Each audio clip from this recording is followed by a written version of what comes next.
A man downed two revellers outside a nightclub and beating and stabbing a father to death at a birthday party has been jailed for life after executing a music boss in a drive-by shooting.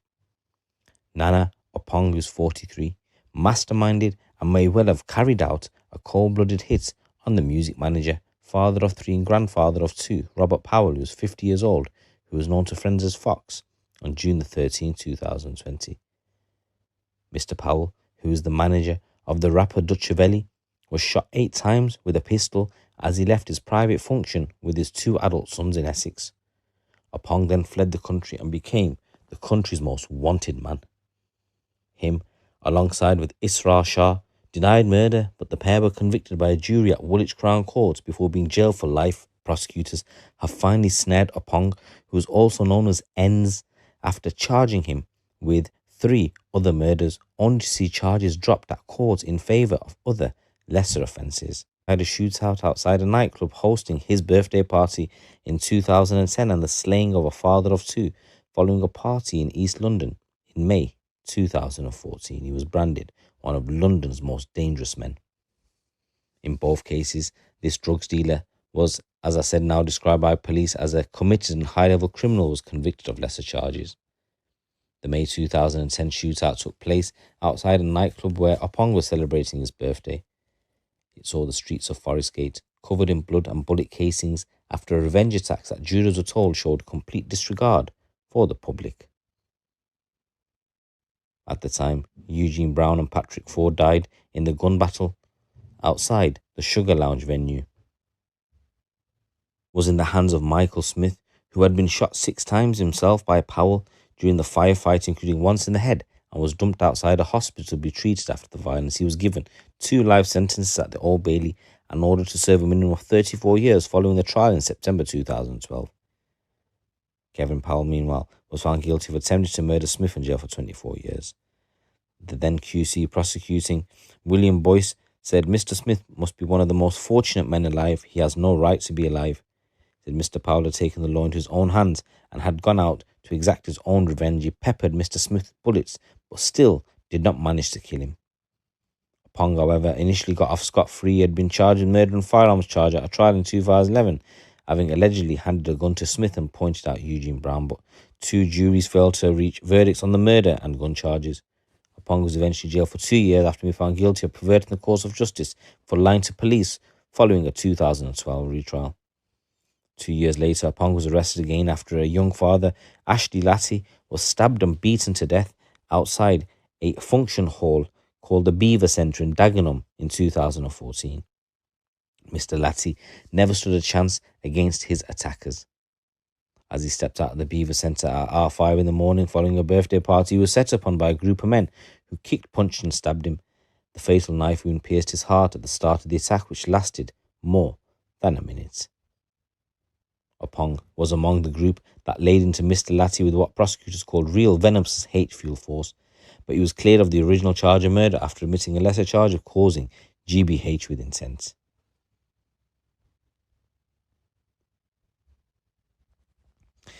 He denied any knowledge of his co-conspirators, but said he had been flattered to be asked to be involved. He said he had not been aware that one of the party was carrying a knife. Oppong then remained off the radar for a number of years, around 6 years, until him and Israr Shah gunned down Robert Powell. In June 2020, he had plotted to take out Mr. Powell for several weeks. His trial at Woolwich Crown Court had aired, having considered a hit at a block party in Beckton and East London a week earlier, until put off by the presence of feds, or police as we know. A message sent on the 5th of June to Oppong's EncroChat device read, "So how do we plan to do this if you intend to do this? I'm sick of the acting, bro. It's fucking annoying." Him, Shah and other people who have not been identified then travelled to the party on Water Lane in 3 cars, a Ford Cougar with cloned number plates, an unregistered Vauxhall Zafira and a Toyota Prius. Shah, in his Prius, was the lookout, and as Mr. Powell stepped out of the venue with his 2 sons, the Cougar containing Oppong drove up the road and towards the music bus. A gunman then stepped out and fired at the victim 8 times. Prosecutors described it as an execution, adding that 1 bullet struck 2 female bystanders. Mr. Powell, may he rest in peace, died a day after the hits after being treated for 8 bullet wounds in the back of a Ford Mondeo at the scene in front of his horrified sons.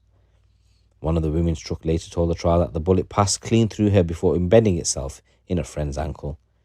She said, "I saw 2 holes. I could see my flesh. I thought I was going to die, to be honest with you." With the execution complete, Oppong and Shah fled the UK. In the hours after the hit, Oppong scrubbed a significant amount of data from his encroacher app, but police traced Shah's Prius and the Cougar, and their inquiries began. Oppong became one of Britain's most wanted men. An Interpol red notice was issued urging international police to arrest him on sight, and he topped an NCA most wanted list.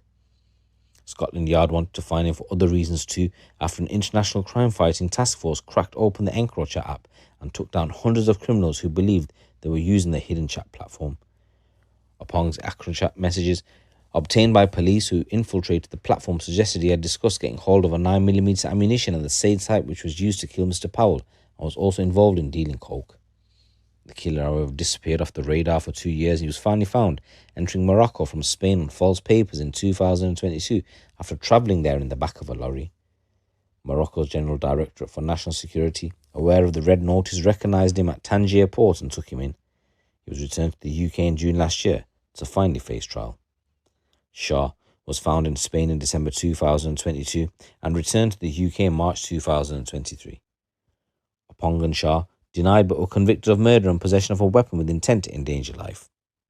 Oppong also denied but was convicted of wounding with intent in relation to a female bystander and possession of a prohibited weapon. He'd earlier admitted conspiracy to supply Class A drugs. This Friday gone, Oppong was sentenced to life imprisonment, serving a minimum of 38 years, and Shah will serve at least 26 years before he becomes eligible for parole.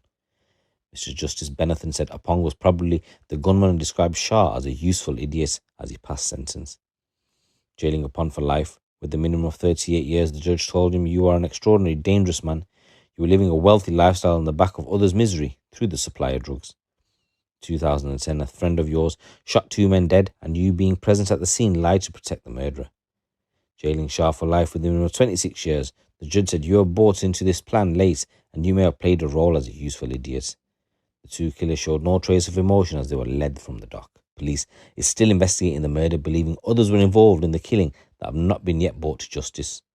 But when it comes to Nana Oppong, the Teflon Don, detectives are pleased to have pinned him down on murder charges that finally struck. DS Stephen Jennings of Essex Police said this murder was unusual in its level of sophistication, organisation and brutality. It was not a spontaneous act of violence, but rather a planned and carefully coordinated execution. While we may never know why the defendants carried out this murder, it is clear Oppong held a grievance against Robert Powell and was committed to seeing him killed.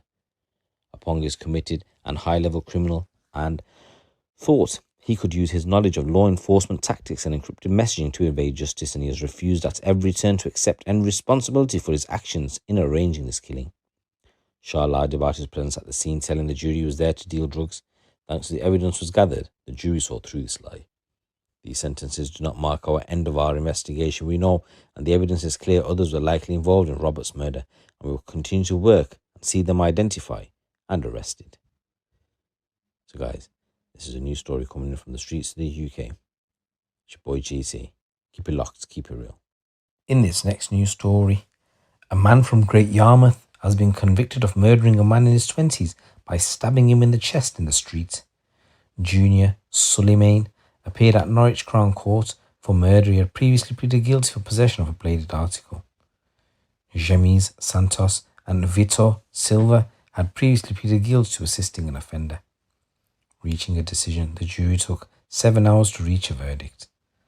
The court heard the police were called on Wednesday the 8th of February 2023 when a member of the public called 999 reporting that Felizardo Jose Vieira Balde was spitting blood from his nose and mouth, and though breathing he was lying unconscious in an alleyway in Great Yarmouth.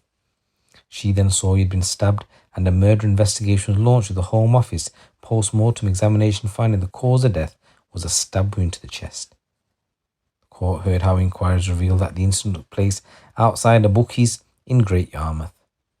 Witnesses provided statements and CCTV was recovered capturing the murder.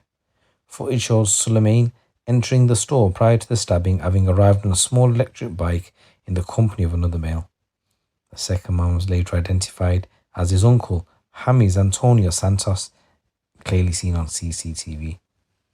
Both both Suleiman and Santos fled the scene, and later CCTV showed Suleiman and Santos appearing to have changed their clothing to evade police detection as they left a complex of flats. Suleiman was seen carrying a blue bag in his right hand and Santos carrying a black bin liner with unknown contents.